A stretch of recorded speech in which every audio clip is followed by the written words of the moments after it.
Let's go to our other guests. I'm joined from Berkeley, California by Ralph Shorman, political commentator, and Alan Rowland, online columnist from California. Welcome to the programme to you both, gentlemen.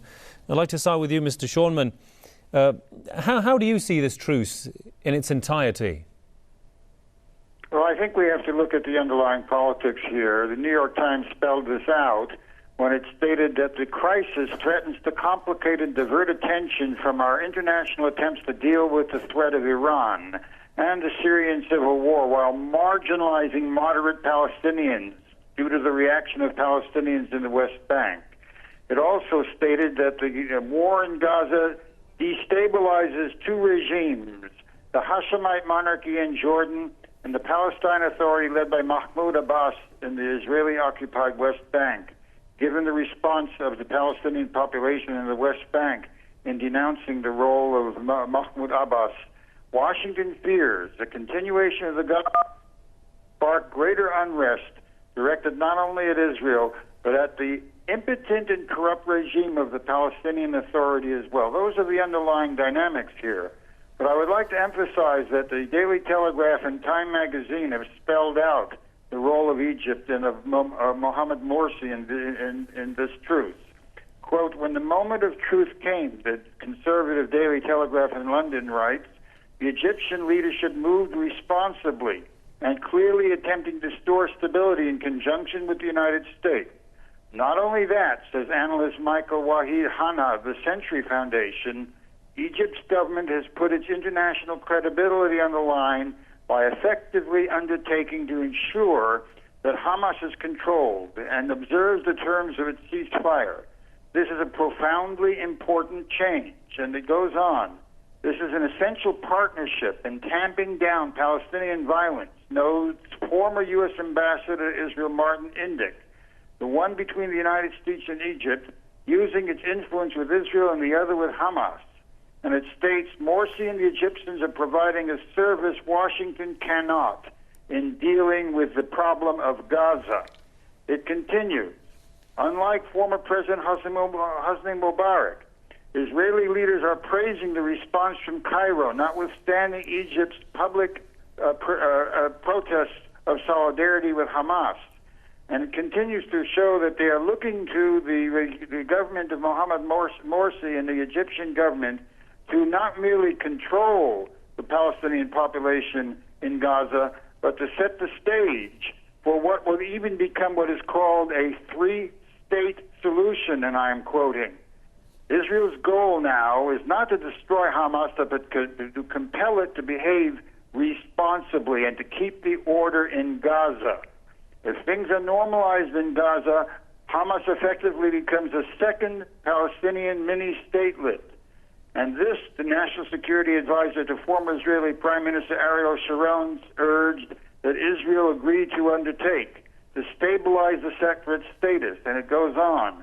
A three-state solution may emerge. What we're talking about is not just the continued banderization of the Palestinian population, but the enlistment of the Egyptian regime and its intelligence services, because, again, quote, Morsi has used his intelligence chief, Mohammed Shahata, to spearhead these separate talks. Right. And the Israeli government spokesman, Mark Regev, told CNN that the deal announced Wednesday offers a future where we will have stability and quiet in the south. Right. And that is good for Israelis. So we have to see the dynamics of this truce, because what it enlists here is the regime of Mohamed Morsi at the disposal of the United States and at the behest of Obama to establish a circumstance in which the Palestinian population in Gaza will be kept under control, and the terms set forth for arranging for the banderization of Gaza and the West Bank in a two-state and three-state puppet regime. That's right. The agenda that they are setting forth here. And Right. Now, Mr. Shorman. Right. Let's go to Mr. Rowland in California. Mr. Rowland, how much of a threat is there that the truce might be broken, as we have seen in the past, by Israel? Well, I would agree with Ralph. Two or three things happening here. One, Mr. Morsi has definitely made his presence felt, and very positively.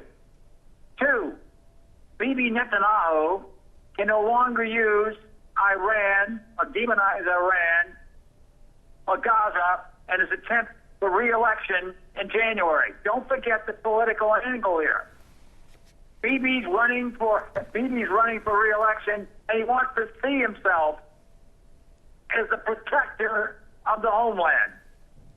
But Iran also looks good because one of the turning points in this whole battle was Iranian-designed missiles, the Fajr 3 and Fajr 5, that allowed Hamas and other Gaza-based movement, Islamic Jihad, to hit Israel's hotline, sending Israelis fleeing to the bomb shelters. That's the first time that long-range missiles have threatened Israel. Not just homemade rockets, but excellent, well-designed Iranian missiles. So the whole plot thickens there. So it's going to be interesting to watch the chips fall. Indeed. Mr. Rowland, the question is that 4 years ago Israel attacked Gaza. 1,400 civilians were killed in that attack. It got away with it. But this time, I mean, after this truce, will Israel be brought to justice this time around? No. Because, first of all, it's a surrogate for the United States, the West, the Western imperial powers. No. However, it should be. But don't underestimate what I just said. We've got Egypt in the picture here, and we've got Iran as a partner here also with Hamas. So all types of things are lining up here. I don't know if that's going to happen or not. Quite honestly, with Netanyahu running for re-election, I don't see the likelihood of justice coming here. This is not cast lead or cast iron or whatever the one in 2011 was. This is a far different story. And however, the most important thing is that Israel did not launch a ground attack, and Egypt came into the picture, and 2 Iranian missiles helped turn the tide for Hamas using Iranian missiles. So that whole scenario help out. Indeed. Mr. Shorman, Mr. Rowland spoke of Egypt's role here. How much do you see Egypt? How effective do you see Egypt's role in this whole scenario, and how much hope is there that Egypt will stand by the Palestinians in the foreseeable future? Zero. The role of Mohamed Morsi and of the Egyptian government is an instrument of the United States imperial policy in the region. Quote, and now here is Robert Danon of the Council on Foreign Relations. This byproduct of a truce is consistent entirely with Israel's aim to compel Hamas to take responsibility for developments in Gaza. Israel's goal is not now to destroy Hamas, but to compel it to behave responsibly and keep the order in Gaza. And then it goes on. If things are normalized in Gaza with Hamas in charge, effectively Hamas becomes a second Palestinian mini-statelet. It goes on to describe the role of Mohamed Morsi and his intelligence services, which enlist effectively the same apparatus of enforcement in military intelligence terms in Egypt that existed under Mubarak.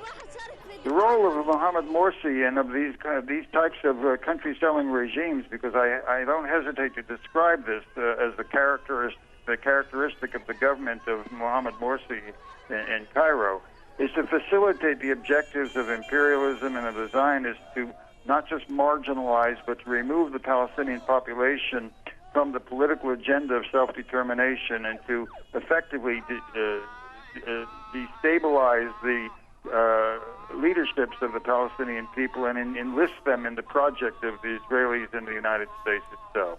Of course, we want to not the resistance of the Palestinian people, which is arousing the masses of the people of the region, as the New York Times referenced with concern, both with respect to the Hashemite kingdom in Jordan and the Mahmoud Abbas Palestinian Authority.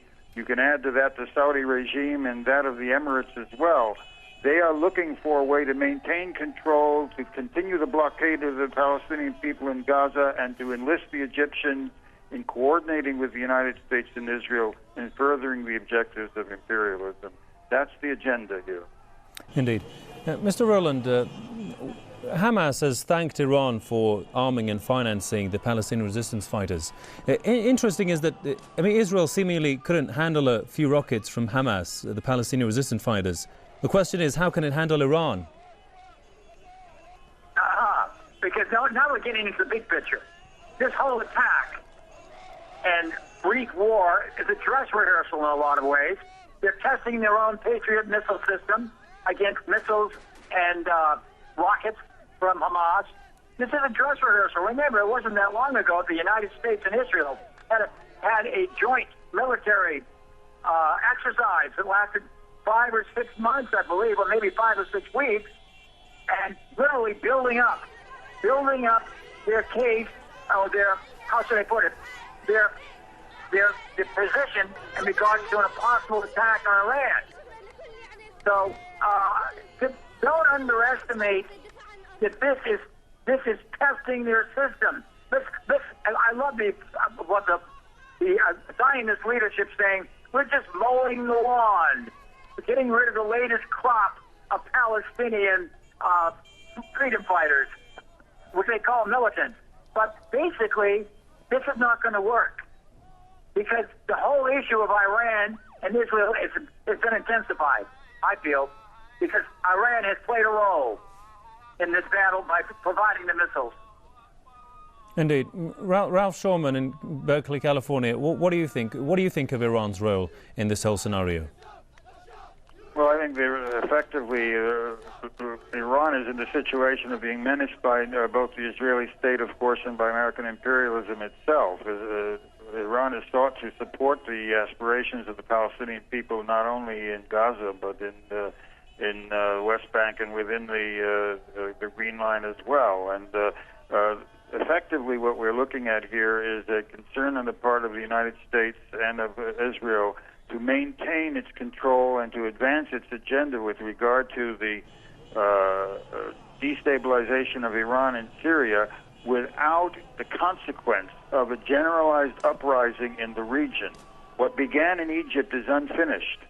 The little beginnings of the struggle against the Zionist and imperial control of the Egyptian nation has unfolded. The government of Mohamed Morsi is a holding action, and imperialism has maintained its structure of control. As regards Iran, Iran is faced with threats from imperialism to attempt to overthrow the government and to destabilize the Iranian society, as they have attempted to do in Syria, as they are attempting to do throughout the region. And the agenda of imperialism and Zionism have not altered in the slightest. The question of the military response of the Palestinians in Gaza here, it is not just a question of a few rockets, because the effective military consequence of those rockets is quite honestly marginal.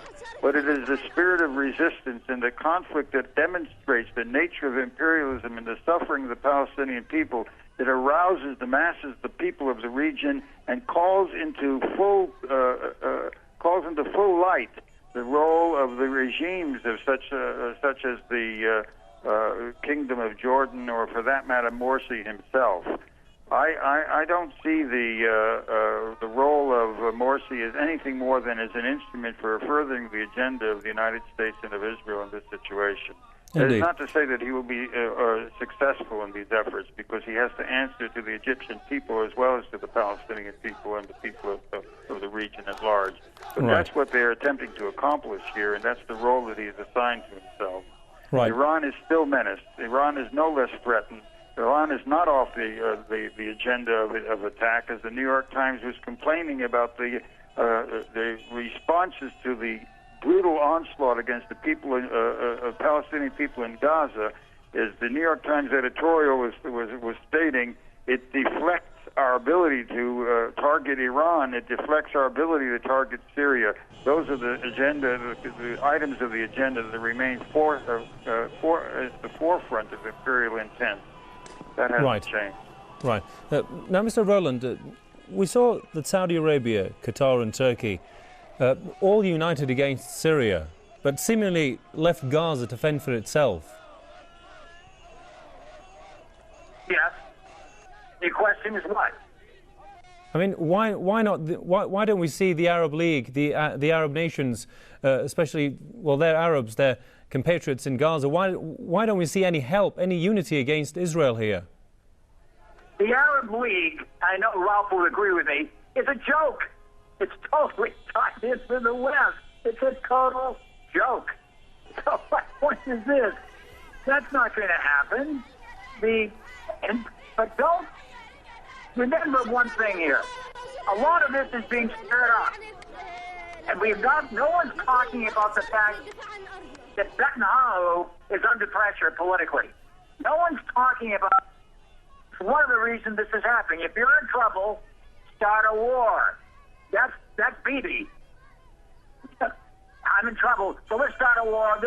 Let's let people know that I'm here protecting them from not only Iran, but from Gaza, from the militants in Gaza who are really freedom fighters. Anything to get me reelected. Let's not forget the political ramifications of this. Indeed. And Ralph Shawman, I'd like to have the final word from you. Should Gazans prepare for the worst to come, do you think? The Gazans will not find themselves less subjected to the blockade that has been imposed upon them. It's out of the playbook of the Wehrmacht's Warsaw Ghetto. You have a population that is, you know, that the Zionists actually calculated. The government of Israel calculated the minimum calories that they could permit the Palestinian population to consume without mass starvation, just to keep them on the edge of starvation. It's a fine calculation. That's what this blockade is about, to impose the most draconian conditions of bare survival upon the population in Gaza. That is not altered. That is not going to be minimized. As the consequence of this is that the government of Egypt has been enlisted. You asked a moment ago about the role of the Arab League. The issue before us is the nature of the governments that comprise the membership of the Arab League. Saudi Arabia, Qatar. These are country-selling regimes.